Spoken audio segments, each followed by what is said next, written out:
KPK ਦੇ ਵਿੱਚ ਸਿਰਫ ਇੱਕ ਹੀ ਜਮਾਤ ਪਾਕਿਸਤਾਨ ਮੁਹਿੱਬੇ ਵਤਨ ਹੈ ਔਰ ਉਹ ਹੈ ANP, ਜਿਸ ਦਹਿਸ਼ਤਗਰਦੀ ਦੇ ਅਗੇਂਸਟ ਆਪਣੀ ਸਾਰੀ ਜਮਾਤ ਬਰਬਾਦ ਕਰ ਲਈ, ਲੇਕਿਨ ਪਾਕਿस्तान नाल मुहब्बत नहीं छोड़ी। और मौलाना फजल रहमान नूं मैं मुहिब्बे वतन समझदा, लेकिन इस बंदे इलैक्शन तो पहले जिस टाइम अफगानिस्तान का दौरा किया और उत्थे जाके पैर फते और इस आख्या कि खुदा दा वास्ता ने एक बारी इलैक्शन होण दिओ, मैं तुहाडे नाल हाँ। उस तो बाद इहदे उत्ते हमले ख़त्म हो गए, रुक गए।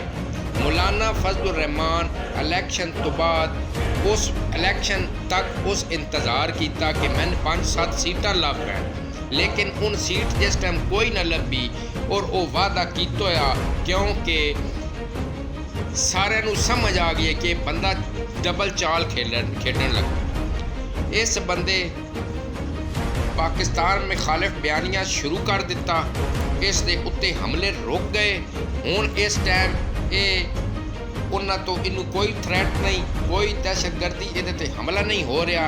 और तीजी जिहड़ी सही पाकिस्तान दुश्मन पार्टी है वो है तहरीक इंसाफ, जिस ते आज तक एक नहीं हमला होया।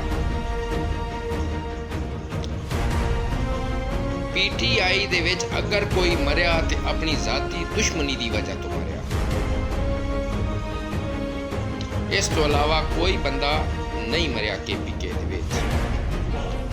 अगर मुहिब्बे वतन है और वो सिर्फ ANP है KP दे विच, और कोई बंदा उत्थे मुहिब्बे वतन दूजी पार्टी का नहीं, भावें PTI का होवे मौलाना, भावें JUI हो।